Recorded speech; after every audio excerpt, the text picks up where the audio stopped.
સૌરાષ્ટ્રનું વધુ એક શહેર કે જ્યાંથી પણ દારૂ પકડાયો છે। 31ની આ ઉજવણીને લઈને દારૂ ગુજરાતમાં ઘુસાડવાના પ્રયાસ દરમિયાન જૂનાગઢમાં એલસીબીએ દારૂના અડ્ડા પર તવાઈ બોલાવી પોલીસને બાતમી મળતા જફર મેદાનમાં દરોડા પાડ્યા હતા। જફર મેદાનમાં દારૂનું કટિંગ ચાલતું હતું ત્યારે પોલીસે ત્રાટકતા બુટલેગરોમાં નાસભાગ મચી ગઈ।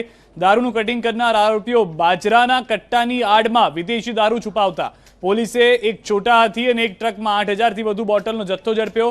સાથે જ 23 લાખના દારૂ સહિત 37 લાખનો મુદ્દામાલ જપ્ત કરાયો।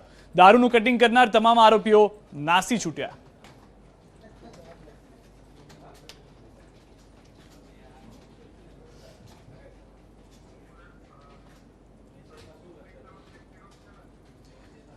તો ગુજરાતમાં હવે દારૂના દૂષણની સાથે સાથે ડ્રગ્સનું દૂષણ પણ વધી રહ્યું છે, જેને લઈને પણ પોલીસ તવાઈ બોલાવી રહી છે। ભરૂચથી હાલમાં જાણકારી મળી રહી છે તે પ્રમાણે એમડી ડ્રગ્સ સાથે 3 ઝડપાયા છે।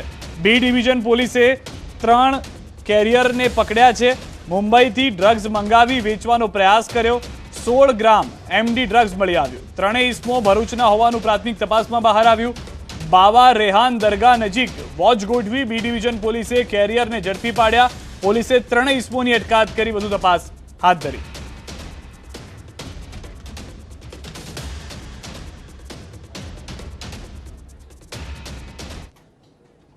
તો દારૂ અને ડ્રગ્સને લઈને યુવાધન જે બેફામ બની રહ્યું છે ગુજરાતની અંદર, તેને રોકવા માટે 31ની ઉજવણીમાં ભંગ પાડવા માટે પણ પોલીસ તૈયાર છે।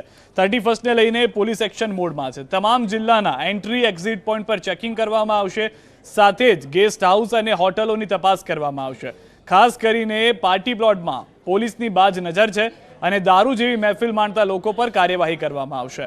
તો આ સાથે ગાંધીનગરમાં એન્ટ્રી એરિયાની તમામ જગ્યાએ ચેકપોસ્ટ ઊભા કરી વાહન ચેકિંગ કરવામાં આવશે।